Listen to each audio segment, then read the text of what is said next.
하나님 말씀은 디모데후서 2장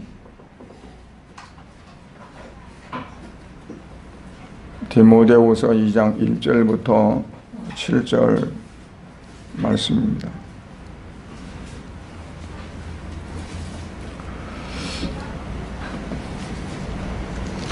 디모데후서 2장 1절부터 7절인데 같이 봉독할 말씀은 3절부터 6절까지 이렇게 봉독하겠습니다. 너는 그리스도 예수의 좋은 병사로 나와 함께 고난을 받으라. 병사로 복무하는 자는 자기 생활에 얽매이는 자가 하나도 없나니 이는 병사로 모집한 자를 기쁘게 하려 함이라. 경계하는 자가 법대로 경계하지 아니하면 승리자의 관을 얻지 못할 것이며 수고하는 농부가 곡식을 먼저 받는 것이 마땅하니라. 아멘. 거룩하신 아버지 하나님, 이 시간도 말씀을 읽고 말씀을 잠시 나누고자 합니다. 하나님의 성령이 이 시간도 충만케 역사하시사 사람의 생각이나 인간의 지식이 다 이제 감춰지게 하시고 어제 하나님 주시는 말씀을 시간 나눌 수 있는 귀한 시간이 되어지도록 은혜를 베풀어 주시옵소서. 예배 여기에 같이 동참하지 못했지만 또한 각 처수에서 영상을 통해 예배하는 사랑하는 성도들에게도 이 시간 성령께서 역사하시며 같은 은혜의 충만함이 있도록 주님 도와주시옵소서. 예수님 이름으로 기도드려옵나이다. 아멘. 오늘은 조금만 낮춰보실래요? 세상에 많은 문제들이 있는데 세상의 모든 문제는 어떠냐면 인간의 문제라고 볼 수 있어요. 태풍이 지금 굉장히 큰 게 온다고 그래요. 뭐 지난번에 있었던 사라온에 또 매미네 교회 종탑들이 당시 많이 넘어질 정도로 바람이 강했고 나무들이 뽑히고 우리 집 있는 그 뒤에 산이 있는데 나무들이 많았었는데요. 바람 불고 나니까 가서 보니까 다들 다 누워있더라고. 그 정도로 바람이 강했었는데 지금 오는 태풍이 버금가는 그러한 태풍이라고 그래요. 근데 이러한 그 재난들이 결국은 기후의 변화에 따라서 많이 와요. 근데 기후의 변화가 뭐냐면 그것도 다 인간 문제예요. 하나님께서 모든 걸 창조하시고 그리고 사람을 지으시고 나서 그 모든 것들을 다 정복하고 그리고 잘 다스리라 그랬는데 잘 다스리지 못했기 때문에 결국 그게 우리에게 돌아오는 것 같아요. 인간의 문제인데 인간의 문제는 또 다시 우리가 들어가 보면 우리의 마음의 문제라고 볼 수 있어요. 사람이 행동하고 행하는 것들은 그 마음에 따라서 움직입니다. 그냥 아무런 생각 없이 하는 경우도 있겠지만 대부분은 다 마음이 있기 때문에 그런 거거든요. 그래서 우리가 마음이 어떠냐에 따라서 어떤 일이 성공할 수도 있고 또 그게 잘못해서 실패할 수도 있고 그런 거거든요. 그러다 보니까 결국 우리 마음이 어떠냐에 따라서 가난함이나 부유함이나 이런 것도 결정된다. 성경에 보면 그래서 마음을 많이 이제 하나님 강조를 합니다. 하나님께서 요구하시는 것도 우리의 마음을 요구하시거든요. 네 마음을 다하고 다른 거 있지만 그 가운데서 맨 먼저 하나님이 언급하시는 거가 네 마음을 다하라. 또 심지가 견고해야 된다. 그건 다 마음가짐을 말하거든요. 근데 하나님만 마음을 원하시느냐? 아니에요. 마귀도 사탄도 우리 마음을 원해요. 그래서 우리 마음을 공략해요. 우리가 마음이 사탄에게 뺏기면 어떨까요? 우리의 삶이 뺏기게 돼요. 아무리 사탄이 우리를 넘어뜨려 한다 할지라도 우리가 마음이 오직 하나님께 있고 견고해지면 그렇지 않아요. 우리가 욥기서를 보면 하나님 앞에 마귀가 사탄이 뭘 그렇습니까? 지가 받은 게 있으니까 그렇지. 그 가지고 있는 거 받은 거 다 없애보십시오. 당장에 하나님 원망할 겁니다. 하나님이 그냥 그러면 네가 한번 해보든가 그랬는데 그게 욥에게는 엄청난 이루 말할 수 없는 극심한 고난이요 환난이었잖아요. 모든 재산이 한꺼번에 다 하루에 없어지고 10 자녀들이 한꺼번에 한 집에서 다 죽어버리고 자기 아내는 차라리 하나님 저주하고 죽어버리라고 그러고 집을 나가버리고 욥 자신은 모든 육체가 만신창이 되어서 계앗장으로 잿더미 위에 앉아서 긁어야만 되는 그러한 정말 지독한 환경 속에 빠져요. 그렇지만 욥은 하나님을 향해 죄를 범하지 않았다고 그랬어요. 왜냐하면 그의 마음이 하나님께 있었기 때문에 주신이도 하나님이시고 거두관이시도 하나님이시다. 오직 내가 감사할 뿐이다. 그러니까 모든 것들이 내 것이 아니라 하나님 거요. 하나님 알아서 하시는 거. 내 소관이 아니라 하나님의 소관. 그 마음이 그 안에 그렇게 굳게 자리 잡고 있으니까 어떠한 정말 살을 애는 듯한 그러한 아픔이 있고 고통이 있었어도 그것을 이길 수 있었다는 거죠. 그래서 잠언 4장 13절에 보면 무릇 지킬 만한 것보다 뭘 지키라요? 마음을 지키라. 왜? 생명의 근원이 거기서 나니까. 생명의 근원이 어디서 난다고? 마음에서 난다는 거죠. 마음을 어떻게 갖냐에 따라서 생명이 거기서 나올 수도 있고 안 나올 수도 있고. 만약에 마음을 딴 데 뺏기면 하와가 왜 선악과를 따먹게 됐을까요? 뱀이 와서 유혹을 하니까 마음을 뺏겨버렸어요. 그래서 전에는 그렇게 보지 않았었는데 사탄의 말을 듣고 마음을 뺏기고 나서 보니까 그 선악과 열매가 얼마나 좋게 보인지 먹을만하고 탐스럽고 그거 먹으면 지혜가 뚝뚝 떨어질 정도로 그렇게 보이는 거죠.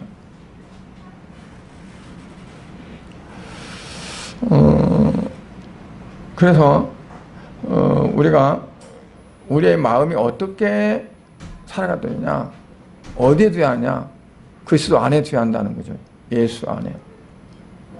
욥이 하나님 안에 마음을 두었던 것처럼 오늘 우리가 예수 안에 사는, 그리스도 안에 사는 삶이 되어져야 된다 하는 것을 말합니다.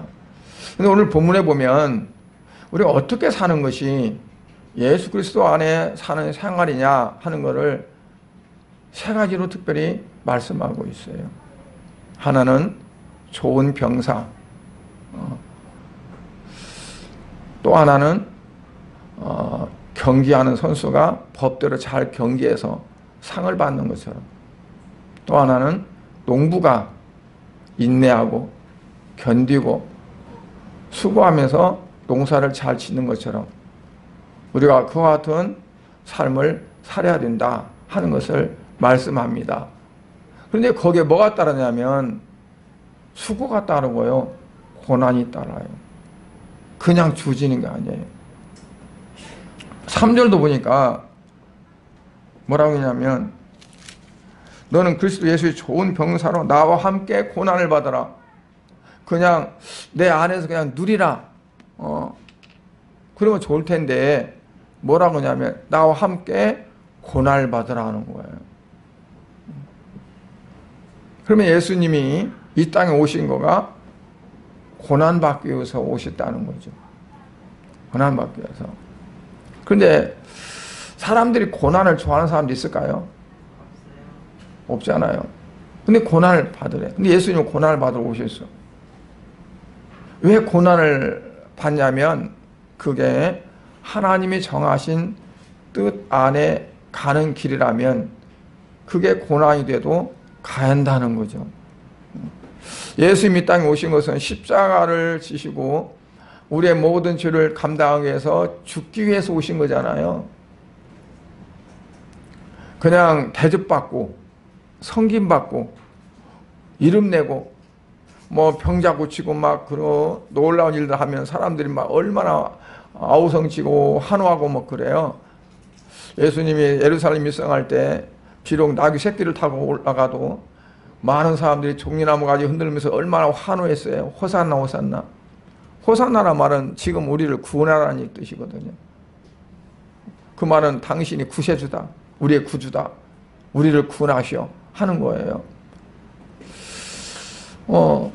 그러니까 얼마나 대접받기 좋고 성김받기 좋고 인기 그냥 뭐 요즘 말로 짱이 될 수 있는 거죠. 요즘 정치인들 보면 다 인기주의예요. 그래서 포퓰리즘이라고 하는데 다 인기에 정당도 인기 정말 국민을 위해서 살을 깎으면서 하는 것이 아니라 어떻게 하면 인기를 얻을까 하는 거예요. 그래서 뭐 좀 인기 있는 사람들은 어떻게 하면 우리 편으로 이제 드릴까? 뭐 진짜 물불 안 가려요. 코미디언이든 탤런트든 가수든 뭐든 상관없어. 많은 사람들이 그냥 좋아하고 선호하고 이름 있으면 끌어들이려고 그래요. 정치에 대해서 정자도 모르는 사람도 상관없어요. 필요 없어요. 그거. 그러니까 어떻게 돼요? 정치가 개판이 되는 거지. 정치판이 아니라.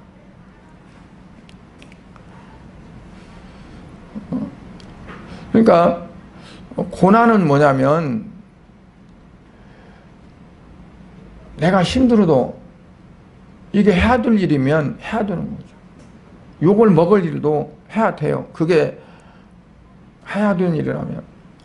그러니까 하나님이 정하신 뜻이 있기 때문에 그것 때문에 예수님은 겟세마네 동산에서 피방울 들 정도로 3번이나 기도하셨거든요. 그러니까 나와 함께 고난을 받으라. 그 말은 각오하라는 거예요. 병사가 편하기 위해서 그 군인 생활한다면 그게 말이 안 되겠잖아요.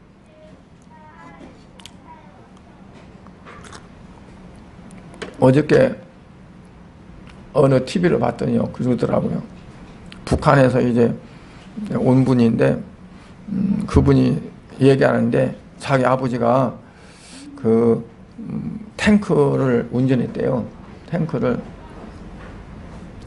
근데 그 배고프니까 그 탱크 가지고 뭐 돌아다니면서 음식 먹으러 갈 때도 그 탱크 몰고 가고, 그리고 심지어는 이게 그 포신 기대가 3층까지 올라간다네요. 이렇게 세우면은 포는요 그냥 뿡 뚫렸거든요. 포신이 뚱뿡 뚫렸어요.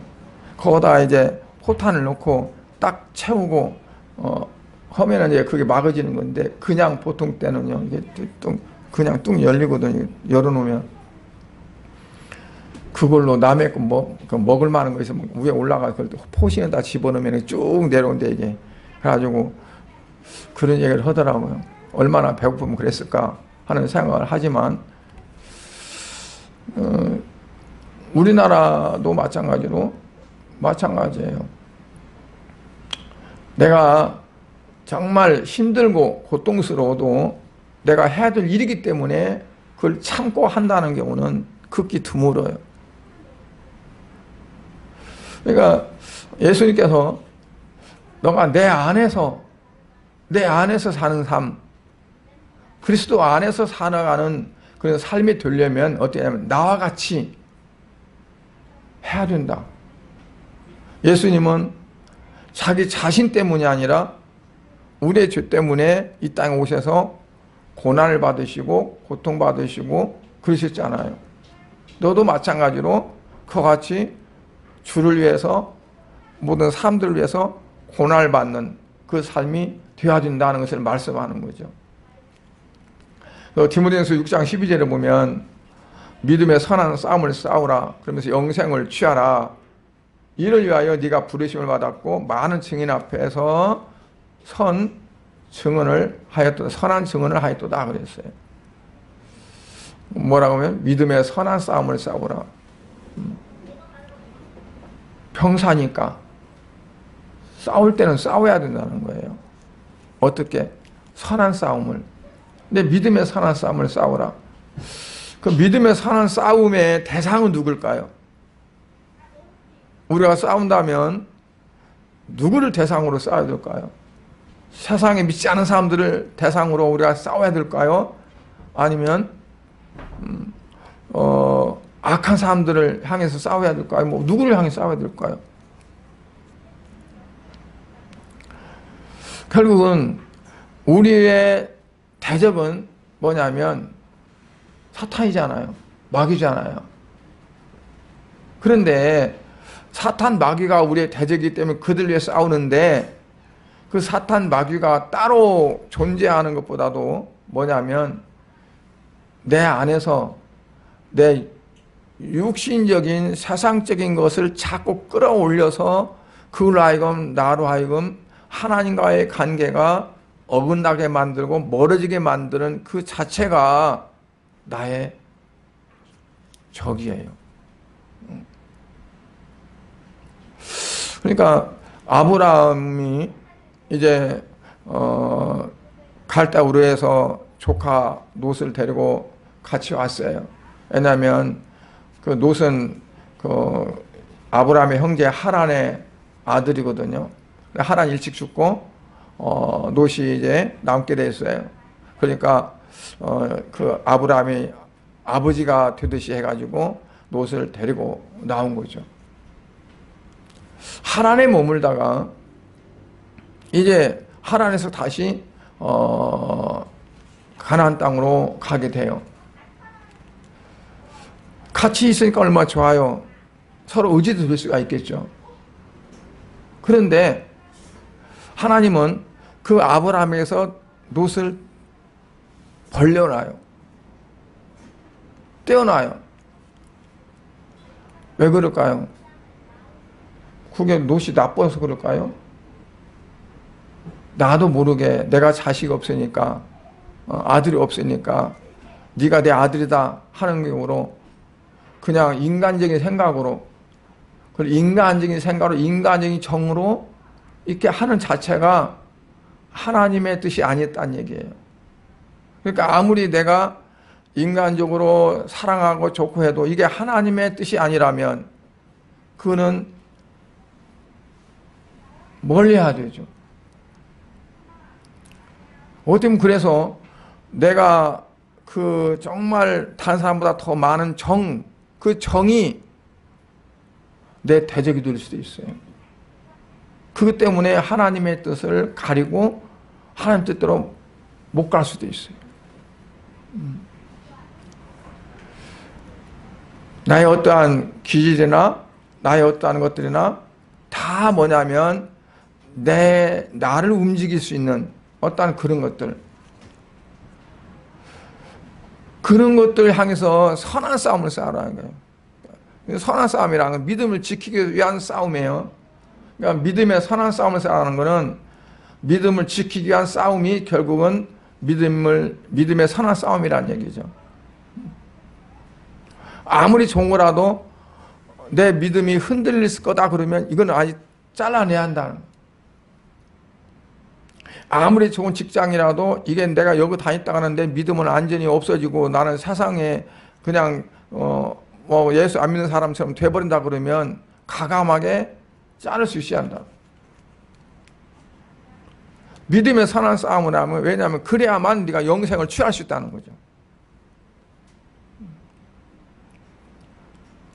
그게 바로 뭐냐면 나와 함께 고난을 받는 병사라는 얘기예요. 싸울 수 있어야 된다.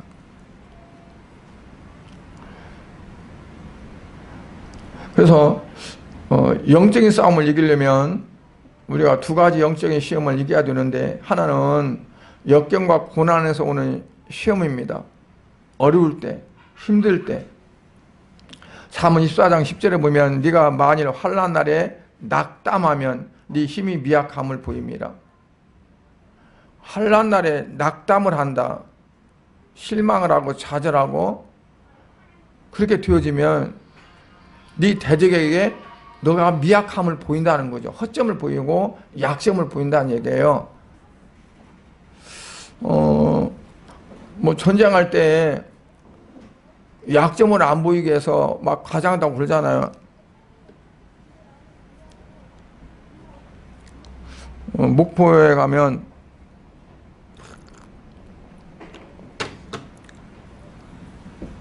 그 뭐지?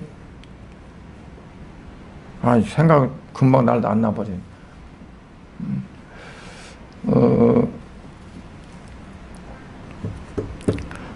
큰 바위에다가, 큰 바위가 있는데 큰 바위에다가 거기다가 뭐 쌀가마니 같은 것들을 막 올려놨대요. 그러면 이게 노적봉, 노적봉이야 그게. 갖고는 식량, 군량이 엄청 많이 있는 걸로 보이는 거예요. 그래서 일본 외적들이 보면은 와, 저 군량미가 저렇게 있는 거 보니까 군사가 엄청 많구나 하는 것처럼 보이려고. 약해 보이면 그냥 자기 편도 약하게 마음 먹고 그러지만 상대방들이 기세가 올라서 그러잖아요. 그러니까 아까 잠언 24장 10절에 보면 환난을 당한다 할지라도 결코 마음을 든든히 하라. 낙담하지 말고 믿음을 가지고. 그게 이제 어려운 역경에서 이길 수 있는 그러한 거죠. 그 시험을 이기는 거죠. 그러나 그보다 더 중요한 게 뭐냐면 성공했을 때, 뭐가 잘 됐을 때 오는 시험. 어렸을 때는요, 옛날에 어려우니까 그 시절에는 사람들이 기도를 많이 했어요. 성도들이. 뭐 기도해야 되니까 막 밤에도 어디 산기도 한다 하면은 서로 차 타려고 하고 뭐 난리를 쳤어요. 제가 전에 그랬죠. 공무 10인승에 24명을 태워봤다고. 아니 기도 간다고 하니까 막 와가지고 학생이고 그냥 그 뭐 어른들이 와가지고 타는데 못 탈 수가 없잖아요. 내릴 때 보니까 24명이 내렸어요. 나중에 물어보니까 여기 지금 남양에서 목회하는 이승식 목사님, 그분이 학생 때예요. 고등학생. 나중에 얘기하더라고. 얼굴이 지금 분당에 있는 그 전우사님 집사할 때, 집사님, 여자 집사님인데 거기에 막 비비적거리고 막 서로 겹치고 막 포개진 거지, 다 이게. 그렇게 기도를 했어요. 그런데 사회가 좋아지잖아요. 모든 것이 풍부해지잖아요. 그러니까 어때요? 그 시험을 이기기가 더 힘들어요. 배고플 때는 더 힘든 것 같지만 짜고라도 기도해요.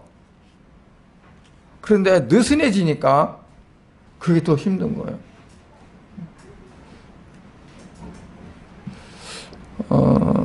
그러나 사도 바울은 뭐랬냐면 나의 나된 것은 내가 아니요 하나님의 은혜로다. 그러니까 그렇게 되지야죠. 잘 돼도. 뭐가 잘 돼도 아 이거는 하나님 은혜구나. 하나님이 하셨다. 그게 돼야 하는데 그게 아니고 이제 다르게 되어지니까 좀 믿음이 식어지고 그리고 열심도 식어지고 주님을 향한 어떠한 것도 느슨해지는 그러한 것도 우리가 볼 수가 있어요. 두 번째는 경기하는 선수 생활이죠. 경기하는 선수. 5절에 보니까 경계하는 자가 법대로 경계하지 아니하면 승리자의 관을 얻지 못한다. 누를 경기 다 룰이 있잖아요. 가끔 보면 이제 뭐 경기 끝나고 나서 요즘에는 이제 다 영상으로 다 보잖아요. 누가 좀 밀쳤나 아니면 그 스키 타는 것도 두 명이 타는 코스 그게 뭐라고 하더라. 그런데 그게 안에서 밖에서 타던 것이 가서 한 번씩 바꿔서 타는 그거가 있거든요. 그런데 조금 늦어서 그 라인을 물고 들어가면 탈락이에요.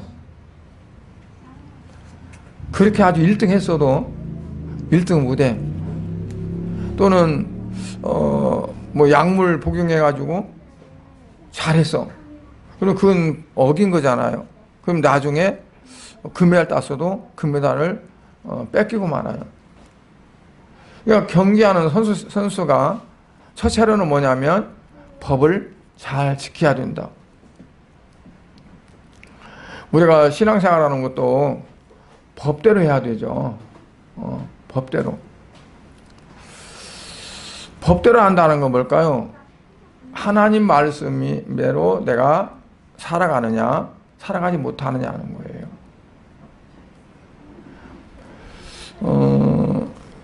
경기하는 선수는 목적이 있습니다. 목표가 있습니다. 100m 달리가는 사람도 꼬리 라인에 내가 제일 빨리 들어간다는 목표가 있는 거고, 또는 뭐 여럿이 그 경기하는 것도 우리가 반드시 이겨야 된다는 어떠한 목표가 있는 거죠. 근데 우리도 마찬가지로 신앙의 목표가 있어야 돼요. 신앙의 목표가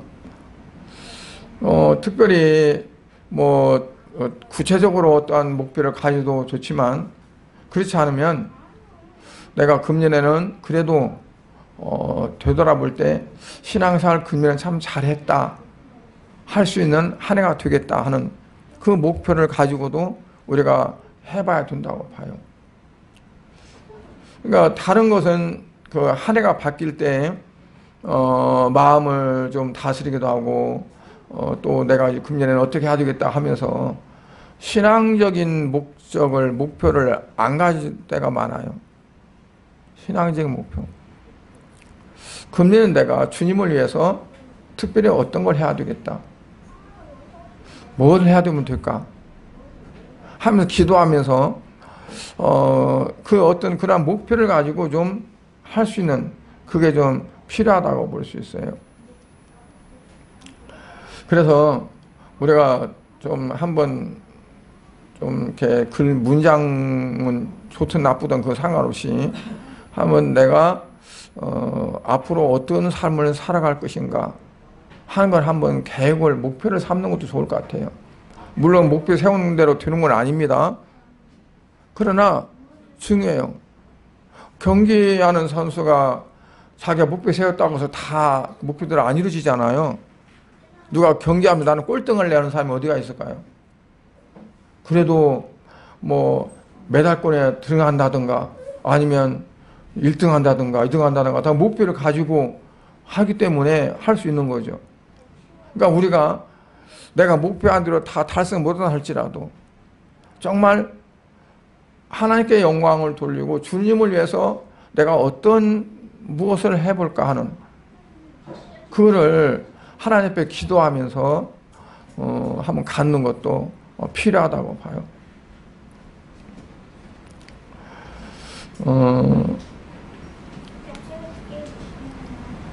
우리가 예수 믿는 것이 그냥 어쩌다 보니까 예수 믿었다라고 생각하는 사람도 많이 있더라고요. 그러니까 그런데 결과 보면은 다 하나님의 계획 속에 있는 거거든요. 하나님의 섭리 속에. 나는 내가 어쩌다가 예수를 믿은 것 같지만 하나님께서는 이 세상을 만드시기 전부터 나를 택하셨고 나를 부르신 거잖아요. 그러면 내게 뭐가 있다? 내게 해야 될 일이 있다는 거예요. 하나님이 원하시는 게 있다. 소명이라는 자체는 어떻게 보면 복잡한 것 같지만 단순해요. 하나님이 부르신 거예요. 부르신 거. 우리를 가장 큰 소명은 뭐냐면 하나님의 자녀로 부르신 거예요. 하나님의 자녀로. 하나님의 자녀로 나를 부르지 않았으면 내가 하나님의 백성이 될 수가 없고 천국이 나의 소망이 될 수 없는 거죠. 그게 가장 큰 부르심이고 그 다음에가 뭐냐면 나의 주어진 사명. 하나님이 나에게 사명을 주셔서 나를 부르신 거. 그러니까 우리가 여러분들이 예수를 믿었다는 것은 하나님이 다 부르셔서 예수를 믿은 거예요. 그 구원의 감사가 있어야 돼요. 그리고 두 번째는 뭐냐면 그러면 하나님 나를 왜 부르셨을까? 왜 부르셨나? 내가 어떻게 하기를 하나님이 원하실까? 하는 거가 바로 사명인 거죠. 그래서 우리가 나름대로의 그 사명이 뭔가를 좀 찾아봐야 돼요. 그리고 현역 출신인 우상혁 선수인가 그죠? 그 높이뛰기 장대높이 아니라 그냥 이렇게 높이뛰기 하는데 그 사람은 진짜 그 긍정적이고 막 그런 어떤 그런 게 막 넘치는 것 같아요. 군인이나 그런 거 어쩐가 몰라도. 그리고 그 성공을 하면은 그렇게 좋아해. 막 뛰고 막 뭐하고 막 하면서 뭐 그렇게 좋아할지를 몰라. 어떻게 좋아할지를 몰라요. 그러니까 이 사람은 갈수록 자꾸 이렇게 성장할 것 같아요. 쭉쭉 성장하는 것 같아요. 그 사람은 목표가 있을까요? 없을까요? 이번에는 2m 얼마 뛰었으니까 그 다음에 2m 얼마 5cm 올린다 얼마 올린다 해가지고 계속 그걸 놓고 훈련하는 거예요. 자기와 싸움이에요. 누가 경쟁하는 것도 아니고 자기가 자기 기록을 계속 갱신해서 올려가는 거죠. 그게. 그러니까 우리 신앙생활하는 것도 누가 견주어서 내가 저 사람보다 더 잘해, 내가 더 나아, 그게 아니라 나 스스로 내 신앙이 이만큼은 성장할 수 있도록 자꾸 갱신해서 올라갈 수 있어야 돼요. 작년에는 여기에 머물렀다면 금년에는 이만큼 더 올라와서 한층 올라가가지고 성장하고. 우리 어렸을 때 자녀들 뭐 키재기 그 차도 없었어요. 없고 벽에다 설하게 가지고 이렇게 그거 그러고 나도 이름 써놔 누구. 그래서 그리고 다음에 또 얼마만 있다가 또 설아가지고 이렇게 이만큼 자랐네, 이만큼 자랐네. 그러니까 누가 경쟁을 하는 내 스스로 내가 이만큼 자랐고 이만큼 자랐고. 그러니까 우리의 신앙도 마찬가지로 다른 것들은 자꾸 이렇게 비교하면서 좀 떨어지면 그냥 못 견뎌야 하는데 우리의 믿음은 좀 떨어지든 이게 뭐 성장 안 하든 거기에 대해서 별로 둔감해. 감각이 둔하고 신경을 많이 안 써요. 하나님이 만약에 맨날 체크하면서 너 이만큼이다 그러면 굉장히 신경 쓸 거예요. 그런데 그렇지 않고 하나님 두고 보시니까 그냥 거기에 대해 별로 신경 안 써요. 그래서 우리가 하나님 뜻대로 살아가는 방법도 뭐냐면 그냥 두는 게 아니라 훈련하는 거예요. 작은 것에 순종하고 큰 것에 순종하려고 하는 사람들이 있어요. 작은 것은 그냥 이건 작은 건데 그러고 하나님 내게 로또 당첨돼서 내가 몇 억을 타면 내가 이렇게 할게요. 지금은 그런데 그래서 그 현재의 어떤 부분은 너무 미약하니까 하나님의 순종한다는 거 좀 그렇고 내가 어느 정도 이렇게 됐을 때 내가 한다 그렇게 생각을 해요. 근데 그건 아니거든요. 훈련이에요. 신앙도 훈련입니다. 훈련이 안 되면 신앙생활을 좀 힘들어지면 안 해요. 막상 어떤 어려움이 딱 닥치면 더 해야 될 텐데 못해요. 그게 훈련이 안 돼가지고. 그래서 훈련이 매우 중요한 것을 느꼈어요. 여러분 민방위 훈련을 시키잖아요. 민방위 훈련 보면은 우리 훈련할 때 보면 맨날 가서 시간 아까워요. 어떤 때는 그냥 바쁜 사람 데려다 놓고 쓸데없는 얘기하고 뭐하고 시간 보내는 것 같아. 그런데요 그 왔다 갔다 하는 그것만도 훈련이 되더라고 그게. 그래서요 훈련이라는 거는 우리 신앙생활에 반드시 필요합니다. 영성도 훈련이 필요합니다. 우리 영성도. 그래서 영성 훈련하는 것들이 많이 있어요. 그런데 내 영성도 내가 훈련되어져서 더 깊이 더 주님 앞으로 더 깊이 들어갈 수 있는 그런 것들이 되어져야 내가 내 어떠한 육신적인 것들을 내가 벗어나서 영적인 부분에 우리가 들어갈 수 있는 그게 되어져요.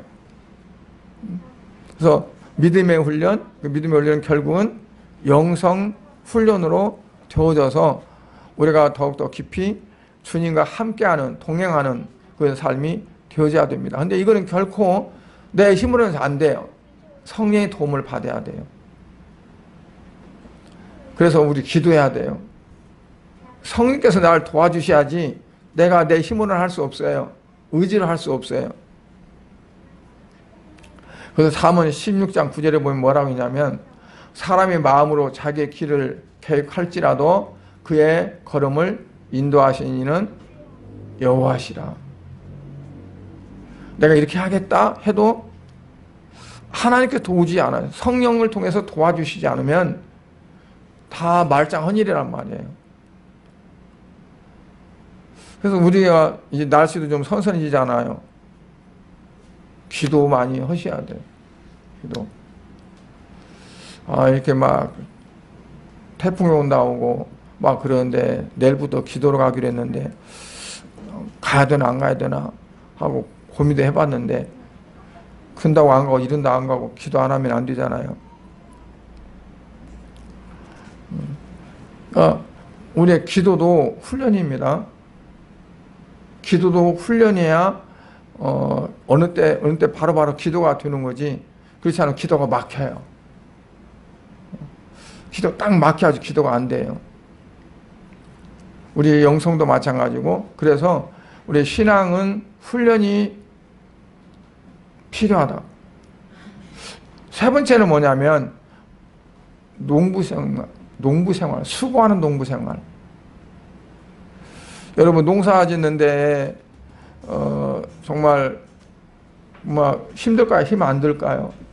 어떤 사람들은 저 농촌에 멀리 보면서 진짜 푸르고 어찌고 그래가지고는 너무 동경해가지고 귀촌을 해가지고 갔대요. 갔는데 얼마 못 견디고 이렇게 힘들 줄 알았으면 내가 괜히 왔다고. 그러니까 보는 것하고 내가 삶 속에 들어가 사는 것하고 달라요. 일찍이 우리가 성경에 보면 가을에 밭 깔지 아니하면 논에 밭을 갈지 아니하면 뭐라고 했더라? 게으른 자는 가을에 논을 갈지 밭을 갈지 않는다. 그 사람은 뭘 살 곡식이 잘 뜰 것을 생각지 말라. 그래요. 근데 우리 풍토로 봤을 때는 저는 그렇게 이해를 했어요. 가을에 논을 갈아놔야 이게 뭐 겨울에 뭐 눈 맞고 바람 맞고 하면서 풍화작용이 일어나가지고, 그래서 제가 농구를 다녔기 때문에 풍화작용이 일어나가지고 땅이 흙이 부슬부슬해요. 그리고 논에다가 물을 대면은 흙이요 다 부서져 버려요. 아주 부드러워져요. 그런데 겨울 지내고 나서 봄에 논을 갈아서 거기다가 물을 대서 모내기려고 하면 이 손가락이 아파요. 흙이 풀어지질 않아요. 단단해서. 농사 자체가 달라요. 그러니까 이 농민들은 머리도 많이 써야 되고 요즘에는. 그리고 몸을 안 쓸 수가 없어요. 수고해야 돼요. 중요한 게 씨 뿌리는 시기예요. 처음에 농촌에 가서 농사 짓는 사람들 보면 언제 뭘 뿌릴지 몰라서 못 하는 거예요. 그럼 이제 주변에서 가르쳐 주죠. 지금은 뭘 뿌려야 되고 또 뭘 심어야 되고. 왜냐하면 그 때가 있어요. 그 심을 때가 다. 보리는 언제 심을까요? 보리는요, 가을에 심어요. 가을에 심어서 겨울에 이만큼 나가지고 겨울을 치어요. 그러고 나서 나중에 이게 보리가 돼. 물론 봄에 뿌리는 씨가 있어요. 종자가 틀려요. 그러니까 다 때에 따라서 뿌리는 게 있어요. 이게 그거를 시기를 놓치면 안 돼요. 시기를 놓치면. 그러니까 마찬가지로 우리가 믿음 생활하는 것도 때가 있어요. 나중에 하면 되지. 뭐 그때가 하면 되지. 내가 내 마음대로 내가 조율해가지고 하는데 그게 아니에요. 중요한 게 하나님의 때가 언젠지. 그게 하나님 정하신 때예요. 이 씨앗들이 뭘 알겠어요. 그것들에 뭐 뇌가 있어가지고 이게 작동돼서 그러나요? 그러나 다 거기에 들어있어요. 하나님이 넣어놨어요. 이게 언제 심어야 되고 언제 나오고 이게 그래서 어떻게 되고 하는 게 다 그 안에 넣어놨다고요. 그러니까 우리가 신앙생활하는 것도 하나님의 뜻 가운데서 하기 때문에 하나님께 기도하면서 그 어떠한 시기를 알고 때를 알고 그러면서 그때그때 따라서 행해져야지 내 생각대로 내 방법대로 해서는 될 수가 없어요. 그래서 다윗도 시편 119편에 보면 눈물로 간구했다고 그랬어요. 119편 136절에 보면 그들의 주의 법을 지키지 아니함으로 내 눈물이 시냇물같이 흐르나이다. 그러니까 다윗이 괜히 성군이라는 말을 듣는 게 아니라 그만큼 하나님 앞에 묻고 또 묻고 내가 이렇게 할 때인지 아닌지 내가 할 건지 하나님이 하셔야 할 것인지 그걸 계속 물은 거예요. 우리는 서투른 농사꾼과 같아요. 뭘 어떻게 언제 해야 할지도 몰라요. 그러니까 방법은 뭐냐면 하나님께 물을 수밖에 없는 거예요. 이제 처음으로 귀농해서 간 사람이 뭘 몰라. 그러면 그 이웃들과 사귀어가지고 좀 가르쳐달라고 해서 뭐 밥도 이렇게 식사도 대접하면서 그리고 알려달라고 해가지고 이렇게 하라 저렇게 하라 해서 하면은 몇 년 아니면 뭐 거기에 자리 잡더라고요. 그렇지 않으면 못 견디고 나와요. 그래서 들어갈 때는 비싸지고 들어갔는데 나올 때는 헐값에 팔고 나오는 거야. 못 견디니까.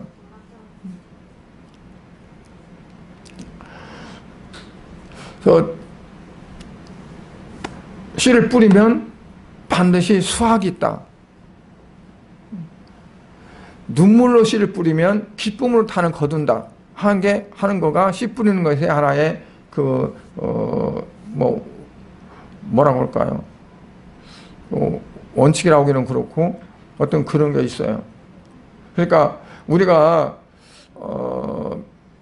신앙생활하는 것도 눈물로 씨를 뿌려서 결국은 거두는 건데, 내가 거두기도 하고 내 자녀가 거두기도 하고, 내가 거두기도 하고 또 다른 성도들이 거두기도 하고, 우리가 함께 기도하면서 하나님의 뜻을 이루어가는 그런 삶이 되어져야 된다는 거죠. 그래서 그리스도 안에서 사는 사람의 생활은 어떠냐면, 첫째로는 병사가 되어서, 좋은 군사가 되어서 순종하고 그리고 믿음으로 사는 싸움을 싸우는 그런 사람이 되어야 된다는 거고요. 두 번째로는 어떨까요? 법대로 경기하는 선수가 되고 훈련을 많이 해서 열심히 해서 좋은 성적을 거두는, 그러니까 첫째는 훈련을 통해서 자기의 그 체력도 기르고 그리고 자기 어떤 것도 기르는 거죠. 우리가 기도로 훈련하고 말씀으로 훈련하면서 내 영적인 것들이 성장하고, 그리고 하나님 앞에 기쁨을 드리고 할 수 있는 거고요. 또한 우리가 농부가 되어져서 열심히 수고하고 땀 흘리고, 그리고 씨를 뿌리는 시기가 있고 거두는 시기가 있고, 거두는 시기도 중요합니다. 뿌리는 시기도 중요하지만, 이사에 보면 곡식이 거둘 때가 지나 휘어졌다 그랬어요. 수수할 때가 휘어졌다. 휘어졌다 하면은 하얘졌다는 거거든요. 여러분들 이렇게 눈에 지나가다 보면 가을이 되면 벼가 노랗잖아요. 노란데 이게 좀 더 지나가 버리면 어떠냐면 하얗게 보여요. 눈이. 그러면 때가 늦은 거예요. 수수 때가 늦은 거예요. 노랗게 됐을 때가 제일 적합해요. 왜냐하면 휘어지면 이게 수확량이 줄어요. 수확량이 더 자꾸 갈수록 줄어요. 늦게 할수록. 더 늦으면은 나중에는 토막살이 나와요. 이게 온전한 쌀이 안 나오고. 그래서 뿌리는 시기도 중요하지만 거두는 시기도 중요하다. 그러니까 농사는 시기가, 때가 중요하다. 그러니까 우리가 신앙생활하는 것도 때가 중요하다. 지금 기도할 때면 기도해야 돼. 내가 말씀을 봐야 할 때라고 하면 말씀을 봐야 돼. 열심을 내야 할 때라면 열심을 내야 돼. 근데 그 때는 내 때가 아니라 하나님의 때예요. 그걸 우리가 물어야 돼요. 찾아야 돼요. 그래서 지금 어느 때입니까? 사도 바울은 깨일 때라 그랬어요. 그러면 지금은 긴장하고 경계할 때다. 그래서 성경을 통해서 우리가 그 정확한 때를 우리가 알고, 그리고 하나님 앞에 충성하는, 그리스도 안에서 살아가는 그런 삶이 될 수 있기를 주의 이름으로 축복합니다. 기도하겠습니다. 하나님 아버지 은혜를 감사드립니다. 오늘 또 살아계신 역사하시는 아버지 하나님, 우리가 그리스도 안에서 사는 삶이 어떤 삶이 되어야 하는가를 말씀을 나눴습니다. 사도 바울은 오늘 디모데후서에서 이제 좋은 병사가 되어지고, 그래서 믿음의 선한 싸움을 싸우는 자가 그리스도 안에 사는 삶이라고 말씀했고, 그리고 또한 경기를 하되 법대로 경기를 잘해서 그리고 정말 우승하고 좋은 성적을 거두고 하는 것처럼 그리스도 안에서 하나님 말씀대로 잘 신앙생활함으로 하나님께 영광을 나타내는 그런 성도가 되어야 한다는 것을 말씀했고, 또한 농부가 수고하면서 씨 뿌리는 시기와 거두는 시기와 또한 거기에 딸리는 모든 가꾸는 모든 것들이 정말 땀 흘리면서 눈물로 할 때 풍성하게 거둔다는 원칙을 가지고 우리가 믿음의 삶에 적용할 수 있기를 바랍니다. 사랑하는 성도들, 아버지 하나님께서 성령으로 도와주시옵소서. 성령으로 충만케 없어서 우리가 아무리 해야겠다고 다짐해도 우리가 우리 힘으로는 할 수 없음을 압니다. 아버지 하나님, 성령께서 사랑하는 성도들에게 더욱더 담대한 믿음도 주시고 또한 영역도 주시고 체력도 주시고 지혜도 주시고 명철도 주셔서 아버지 주님 앞에 영광을 나타내는 성도들이 될 수 있도록 은혜 베풀어 주시옵소서. 특별히 아버지 이제 또 강력한 태풍이 올라오고 있습니다. 주님, 아버지 하나님께서 우리나라 하나님 지켜주시옵시고 아버지 어촌이나 농촌, 산촌 또한 모든 사람들 아버지 하나님 주님 이런 태풍을 통해서 큰 피해 보지 않도록 하나님 역사해 주시옵시고 어느 때나 어느 환난 때나 하나님 지켜주시고 보호하신다는 것을 아버지 저들이 깨달을 수 있도록 하나님 축복하여 주시옵소서. 오늘 이 자리에 참여하지 못한 성도들에게도 하나님 은혜를 베풀어 주시옵시고 우리 하나님 이제 돌아오는 추석 연휴가 며칠 안 남았습니다.